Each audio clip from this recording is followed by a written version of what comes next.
We're very blessed today to have with us Mr. Hyrum Smith.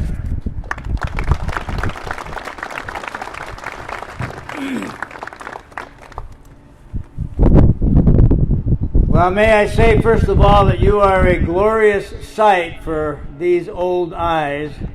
We've got a lot of old people up here, and we all think you're wonderful. I have had the opportunity in my career of being in a number of parades, and so I'm going to ask you all to do me a favor. Unlock your knees for about 4 seconds and just go down like this. Get the blood going back through you. I don't want anybody passing out because I've got a 55-minute speech prepared, and I want you to stay awake. I just have a quick story I'm going to tell you today, and I'm going to ask you to learn a poem. When I got back from the military, I went back to school, and I was asked if I would be an explorer advisor for the local scout troop where I was going to school, finishing my school. I said, oh, great, I was a scoutmaster for younger men. How different could it be for the 15 and 16-year-olds? The first Wednesday night, I came down to meet my boys. There were 5 of them. I walked into the room, and there sat 5 cool scouts. You know what a cool scout looks like? I mean, these kids had long hair, they had their shirt open to their navel, and their body language said to me, I dare you to teach us something. And I said, listen guys, I'm from Hawaii. How would you like to work with me over the next 11 months? We'll earn the money and we'll do our super activity in Hawaii. How would you like that? Now I thought they'd go nuts, excited. They didn't quiver. And finally I said, well listen, we'll go to Pearl Harbor. I'll take you to the 25th Infantry Division. We'll do some cool stuff. No reaction whatsoever. So finally I said, does this interest you at all? You guys want to go to Hawaii? Finally one of them moved. And he said, yeah, and the year after that we'll go to the moon. What do you think about that? And they laughed. I went to the man the next day who had had them as scouts, and I said, I don't believe it. I offered these kids a trip to Hawaii, and they laughed me out of the room. And then he laughed, and he said, Hyrum, you got to understand, in the last 6 months, those kids have had 6 different explorer advisors. Every one of them promised a great trip. Not one of those trips ever came off. Well, the next week I came back loaded for bear. I walked into that room. Those 5 kids didn't look like they had moved for a week. I got up in front of them and I said, listen guys, I offered you a trip to Hawaii last week. You didn't seem to be excited, but I'm going to tell you something. Next summer, my wife and I are going to Hawaii. Whether you want to go with us or not, I could care less. I don't care. But if you want to go, you better tell me tonight. Well, then they started to move, and one of them said, well, are you serious? I said, yeah, I'm serious. Well, what do we have to do? I said, well, the first thing you're going to do is you're going to memorize a poem. A poem? I said, that's right. You're going to quote this poem every Wednesday night for the next 11 months.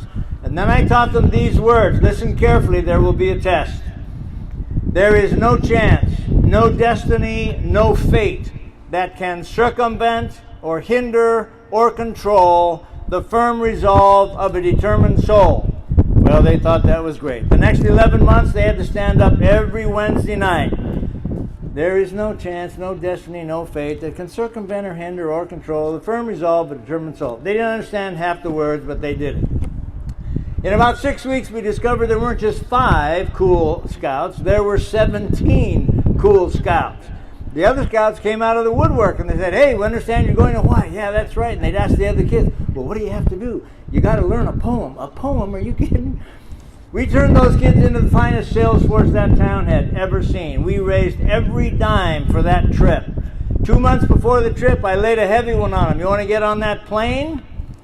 You got to have a military haircut. It's not cool to have a military haircut. You want to go to Hawaii? You get a military haircut. Military haircuts started to show up.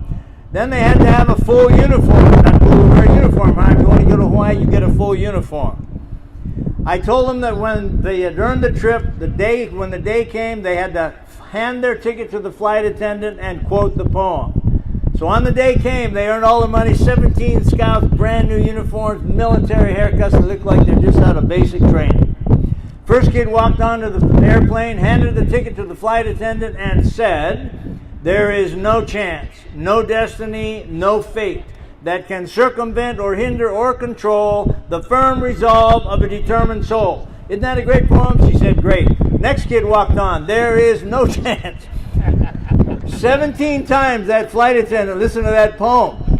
When my wife and I walked on the plane last, she said, "Stop. Let me tell you the poem." And then she quoted the poem word perfect. I said, "Isn't that a great poem?" She said, "That's a great poem. We're 30 minutes late. Do you mind if we leave?" We took off out of San Francisco in a 747. Those kids never seen a jet airplane before. We had not cleared the coast of California. The pilot comes on the microphone. "Ladies and gentlemen, I have a kid in my cockpit. He refuses to leave till I tell you a poem." So then our poem comes out over the loudspeaker. Well, we had 2 amazing weeks.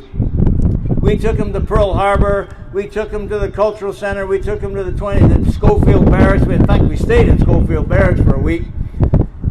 We took him swimming. 2 of them almost drowned. Didn't try to save one of them, but he survived anyway. We had 2 amazing weeks. But you know, they internalized the magic of those words. 20 years later, in 1989, we went back to Hawaii with those 17 scouts, and now they were married. And they stood up in the Ilikai Hotel there in Waikiki, and they quoted that poem again. And then they shared with each other what they had accomplished in the last 20 years. It was magic. 20 years after that, in 2009, they came to my ranch in southern Utah. And we stood in our great room at our ranch house, and they quoted the poem again, and then shared with each other what they had accomplished in the last 40 years. And I want to tell you something, ladies and gentlemen. I'm going to ask you to commit that poem to memory. It's about commitment. When you tell somebody you're going to do something, you do it. It's not a long poem. I'm going to ask Stephanie, you write this down and then drop it from airplanes. And then, there is no chance, no destiny, no fate that can circumvent or hinder or control the firm resolve of a determined soul. Believe it, and I will tell you something, folks, you're going to be somebody as you grow up. Thank you very much for the honor of being here.